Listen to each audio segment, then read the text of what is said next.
નમસ્તે મિત્રો, રાધે રાધે, જય શ્રી કૃષ્ણ મિત્રો। આજે એક સરસ મજાની વાર્તા લઈને આવ્યો છું, તો છેલ્લે સુધી સાંભળશો એવી આશા રાખું છું। તો ચાલો શરૂ કરીએ। વૃદ્ધાશ્રમની બહાર તડકામાં બેસીને શારદાબેન કામ નસીબે તેમની જેમ ત્યાં રહેતી તેમની ઉંમરની સ્ત્રીઓ સાથે વાત કરી રહ્યા હતા। ત્યારે તેમની એક સખી રેખાબેને કહ્યું, શારદાબેન, તમારો પુત્ર અને વહુ આટલા બધા સારા છે, તો પણ ખબર નહીં તમે અહીં કેમ આવી ગયા। તારી વહુ અને તારો દીકરો તેને લેવા આવ્યા હતા, તેમ છતાં તું તેમની સાથે ન ગઈ। મારો એકનો એક દીકરો અને વહુ ક્યારેય મને મળવા નથી આવતા।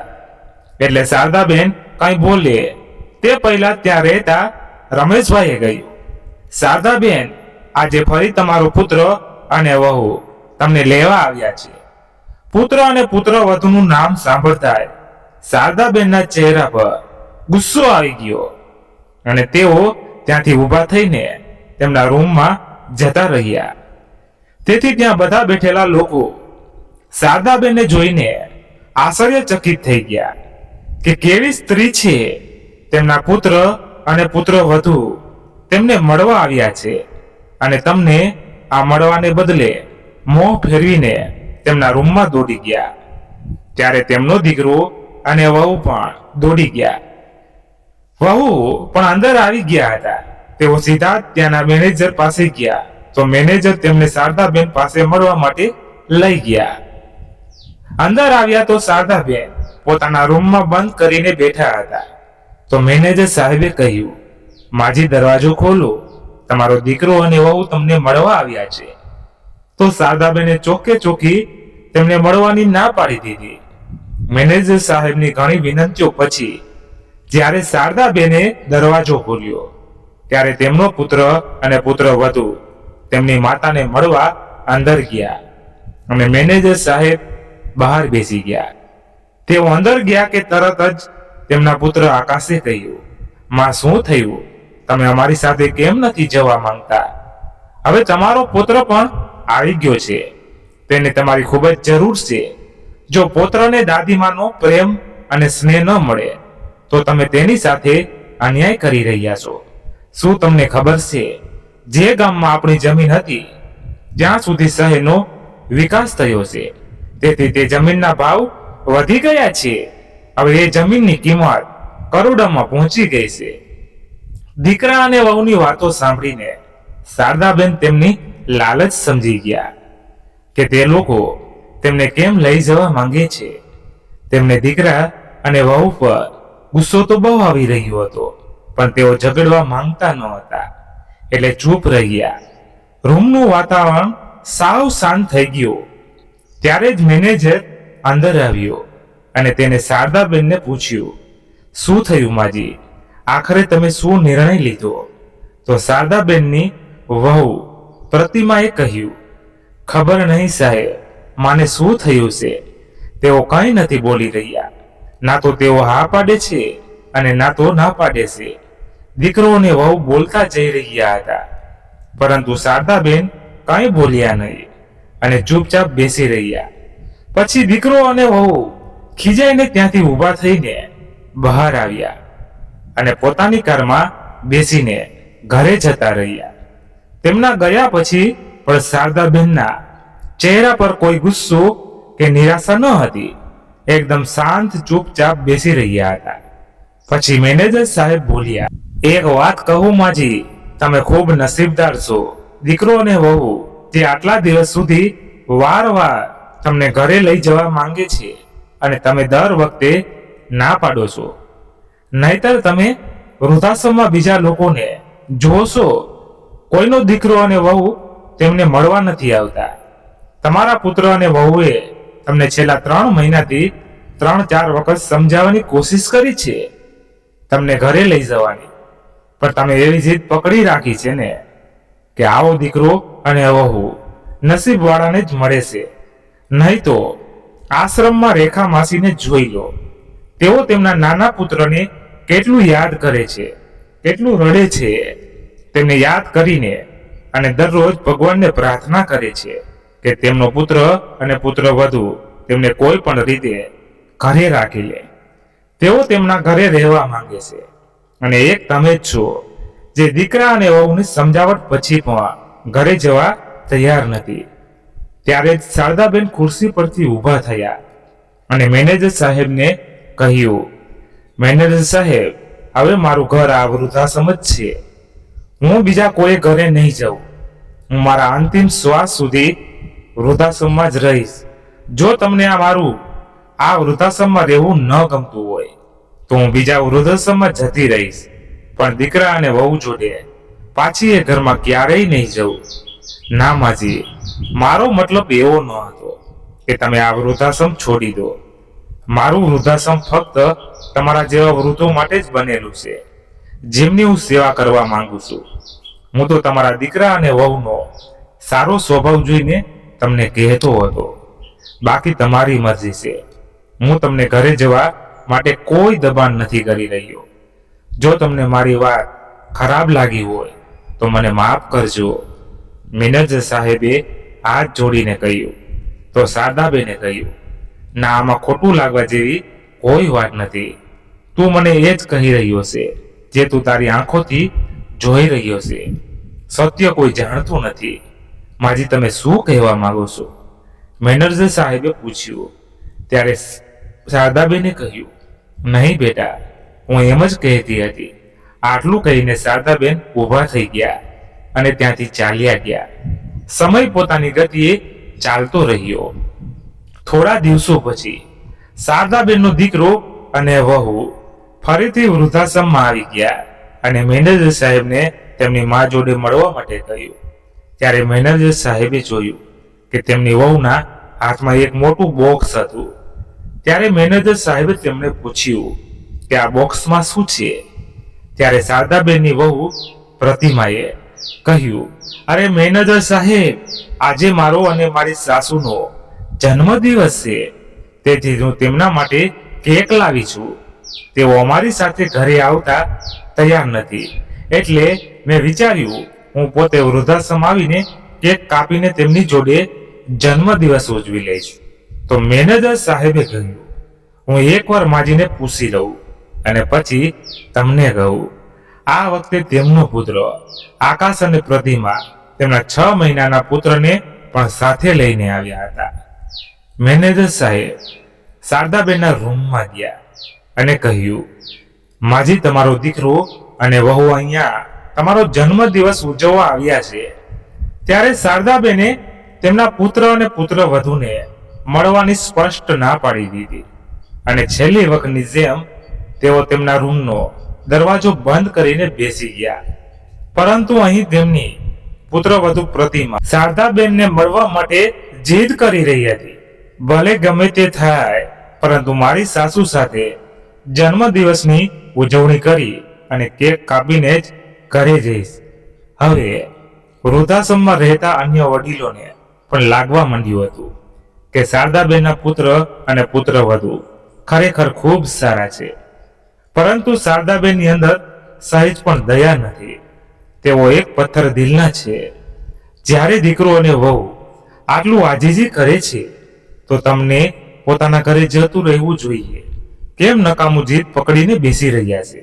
જો અમારા વહુ અને દીકરા અમને લેવા આવતા તો અમે ખુશી ખુશી ઘરે જતા રહેતા.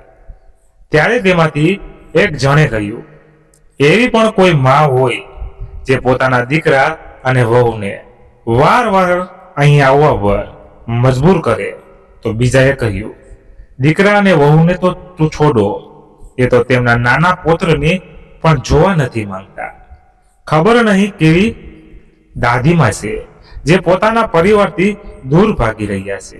બહાર બધા પાસેથી પોતાની વિશે આવી નકારાત્મક વાતો સાંભળીને શારદાબેન રૂમમાંથી બહાર આવ્યા અને તેમની વહુના હાથમાંથી કેકનું બોક્સ ઉપાડીને ફેંકી દીધું અને ગુસ્સામાં બોલ્યા, મેનેજર સાહેબ, મેં તમને પહેલેથી જ મનાઈ કરી હતી કે હું મારા પુત્ર અને વહુને મળવા નથી માંગતી, તો પછી આ લોકો શા માટે વારવાર આવીને મને હેરાન કરે છે? મેં તમને પહેલેથી જ કહ્યું હતું કે મારા પતિના ગયા પછી ના તો મારો કોઈ પુત્ર છે અને ના કોઈ પૌત્ર. હવે આ દુનિયામાં મારું કોઈ નથી. મેનેજર સાહેબ, આ બંનેને કહી દો હવે મને મળવા માટે અહીંયા ક્યારેય પણ ન આવે. આ વખતે મેનેજર સાહેબને શારદાબેનનું વર્તન કંઈક અજીબ લાગ્યું અને તેઓ શારદાબેનની નારાજ થતા બોલ્યા, માજી, તમે વૃદ્ધાશ્રમમાં કેમ આટલા અહંકાર લઈને બેઠા છો? એવી પણ શું વાત થઈ ગઈ કે તમે તમારા દીકરા અને વહુને એટલી નફરત કરો છો? અહીંયા બધા જોઈ રહ્યા છે કે તમારો દીકરો અને વહુ કેટલા સારા છે. તમારો જન્મદિવસ મનાવવા માટે વૃદ્ધાશ્રમમાં આવ્યા છે. અરે બાળકો છે, બાળકોથી ભૂલ થઈ ગઈ હશે, પણ હવે તેઓને તેમની ભૂલનો અહેસાસ થઈ ગયો છે, તો તમારે પણ તેમને માફ કરી દેવા જોઈએ. ત્યારે શારદાબેને પોતાના દીકરા અને વહુ તરફ જોતા કહ્યું, તમે જતા રહો અહીંયાથી અને ક્યારેય વળીને પાછા ન આવતા, કે ક્યારેય પણ મને તમારું મોઢું ન બતાવતા.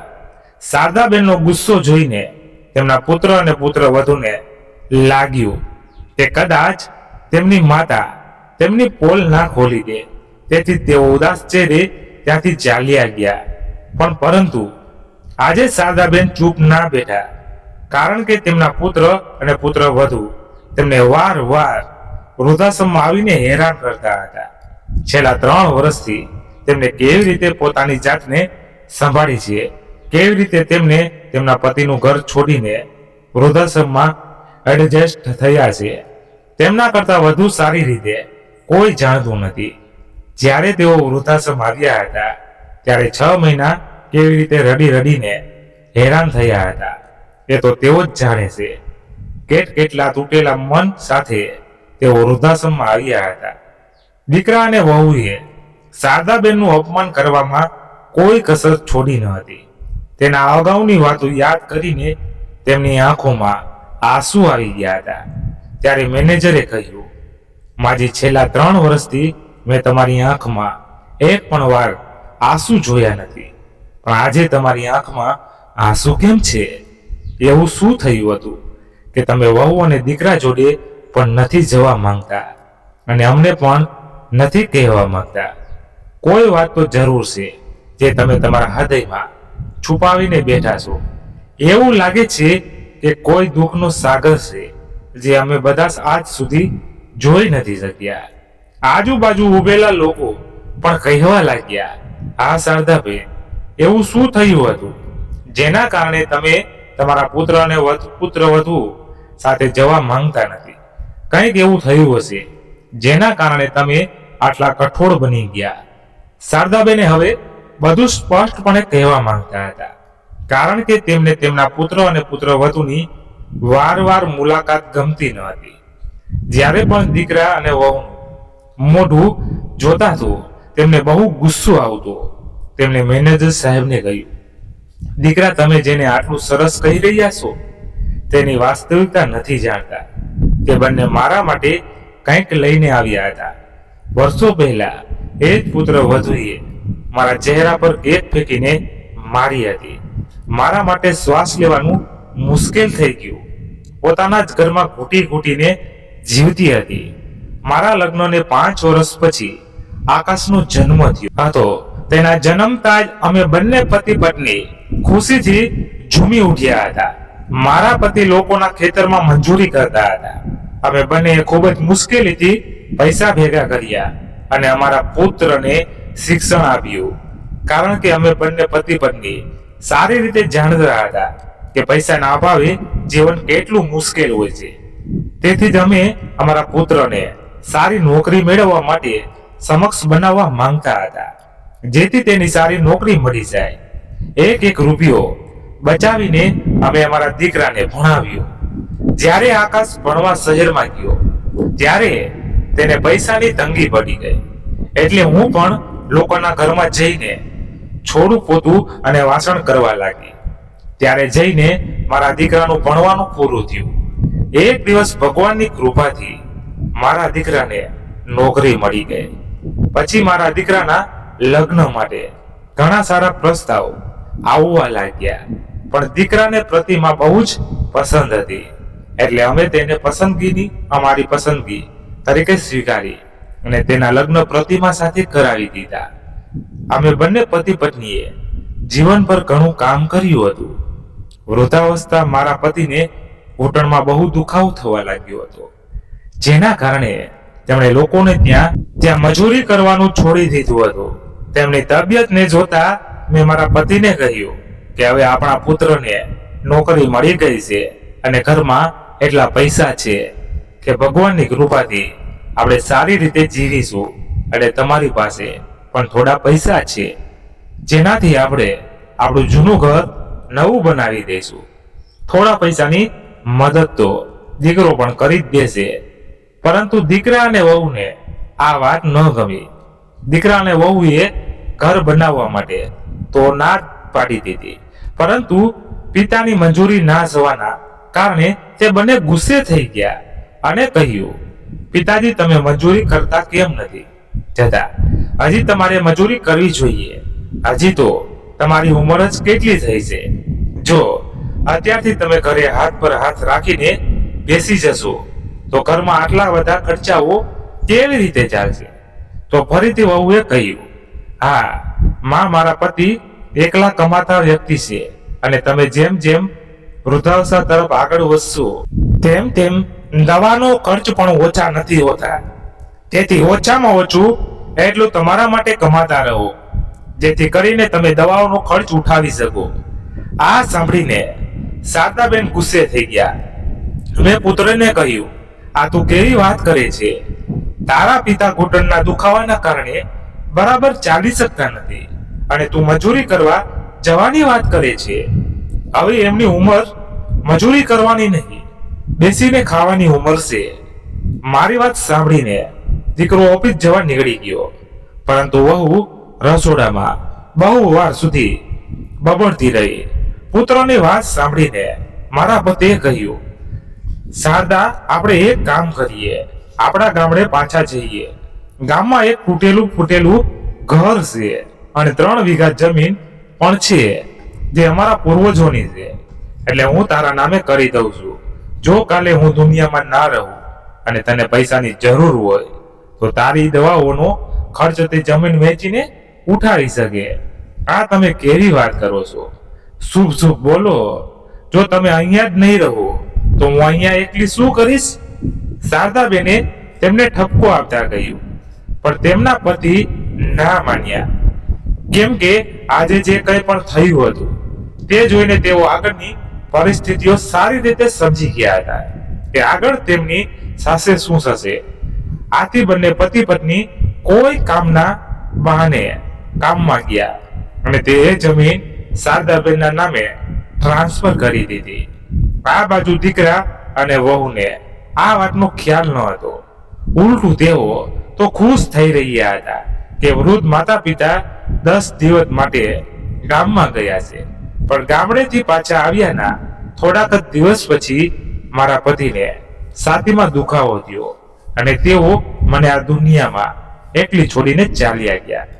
મને ખબર ન હતી કે તેઓ કહેતા હતા તે એક દિવસ સાચું થઈ જશે. મારા પિતૃનું મને છોડીને જવું મારા માટે કોઈ આઘાતથી ઓછું ન હતું. મારી રડી રડીને ખરાબ હાલત થઈ ગઈ હતી.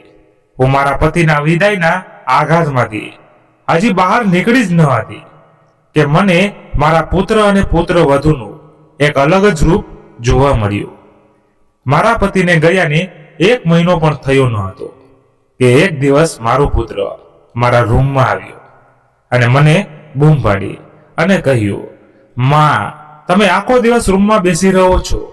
બિચારી પ્રતિમા આખો દિવસ કામમાં લાગેલી રહે છે. કંઈક તો ઘરમાં કામકાજ કરી લો. હવે જે જતા રહ્યા છે એ તો પાછા નથી આવવાના, એટલે હવે રૂમમાંથી બહાર નીકળીને ઘરના કામમાં મદદ કરો. દીકરાની આવી વાત સાંભળીને હું અંદર સુધી તૂટી ગઈ. મન કરતું હતું કે કાશ હું મારા પતિ સાથે આ દુનિયા છોડીને જતી રહી હોત, પરંતુ ભગવાનની સામે કોઈનું પણ નથી ચાલતું. મારી વહુનું અસભ્ય વર્તન જોઈને મારું મન ના હોવા છતાં પણ ઘરના કામોમાં લાગી જતી.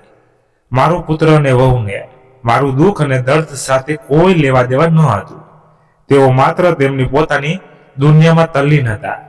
હું પણ મારા દુઃખને ભૂલી જવા લાગી અને જીવન જીવવા લાગી. એક દિવસ મારી વહુએ તેની બર્થડે પાર્ટી રાખી અને તેની બધી બહેનપણીઓને ઘરે આમંત્રણ આપ્યું. જે દિવસે મારી વહુનો જન્મદિવસ હતો તે દિવસે જ મારો પણ જન્મદિવસ હતો. ઘરનું બધું જમવાનું પણ મેં જ બનાવ્યું હતું. વહુની બધી બહેનપણીઓ ઘરે આવી ગઈ હતી. સાંજ થતા થતા મારો દીકરો આકાશ પણ ઓફિસથી ઘરે આવી ગયો હતો. કેક કાપવાનો સમય આવ્યો ત્યારે મારી વહુ એકલીએ જ કેક કાપી દીધી. મારા દીકરા આકાશે તેને ગિફ્ટમાં સોનાની બંગડી આપી. મારી પુત્રવધુ પ્રતિમાએ જોઈને આનંદથી ઉછળી પડી અને હું ત્યાંથી દૂર એક ખૂણામાં ઊભી રહી. આ બધું ચૂપચાપ જોઈ રહી હતી. મારી આંખોમાં આંસુ આવી ગયા. એટલા માટે નહીં કે દીકરાએ વહુને આટલી મોંઘી ભેટ આપી, પરંતુ એટલા માટે કે મારા દીકરાને મારો જન્મદિવસ પણ યાદ ન હતો. ત્યારે જ મારા દીકરાએ મને બોલાવીને કહ્યું, માં જલ્દી કરું, બધા માટે ભોજનની વ્યવસ્થા કરું. અમે કેક તો કાપી લીધી, પહેલા બધાને ઠંડુ પીણું આપો, પછી આ કેક લઈ જાઓ અને પ્લેટમાં મૂકીને બધાને આપી દો. ત્યારે મને એવું લાગી રહ્યું હતું કે હું તેની માં નથી પણ નોકરાણી છું. મેં પણ એ દિવસે હિંમત કરીને બધા લોકોને જમવાનું પીરસવાની ના પાડી દીધી અને પોતાના રૂમમાં જતી રહી. મારી ના સાંભળીને મારો દીકરો અને વહુ બૂમો પાડતા મારી પાછળ પાછળ રૂમમાં આવ્યા અને ગુસ્સામાં બોલ્યા, માં તમારી કઈ રીત છે? તમે રૂમમાં આવીને મોઢું ફૂલાવીને બેસી ગયા. ઘરમાં આટલા બધા મહેમાન આવ્યા છે, તેમને ખાવા પીવાનું જુઓ. એ બધા તમારા મહેમાનો છે, તો તમે જુઓ, આ બધું હું નથી કરી શકતી. મારું કામ કરવાનું ના પાડવાનું વહુ દીકરાને ના ગમ્યું.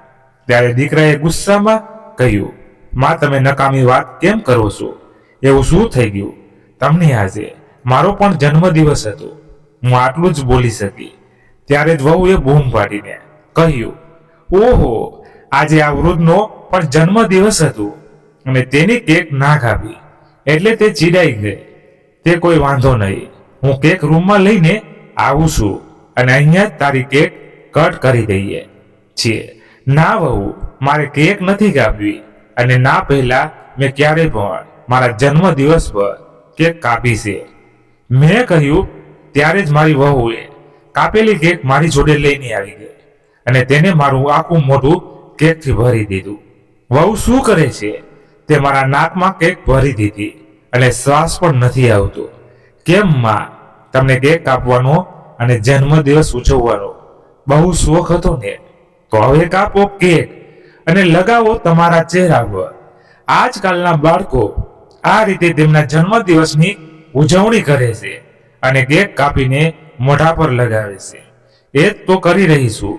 આકાશ મને કંઈ નથી દેખાઈ રહ્યું, આંખોમાં બળે છે. ત્યારે આકાશે ઝટકાથી મારો હાથ પકડીને મને બાથરૂમમાં લઈ ગયો અને કહ્યું, આ રહી પાણીની ડોલ, જલ્દીથી પોતાનું મોઢું ધોઈને કામ પર આવી જાઓ. પણ હું મોઢું ધોઈને રૂમમાં બેસી ગઈ અને અંદરથી દરવાજો બંધ કરી દીધો. તે મારા દીકરા અને વહુએ મને બહુ ઊંધું સીધું સંભળાવ્યું.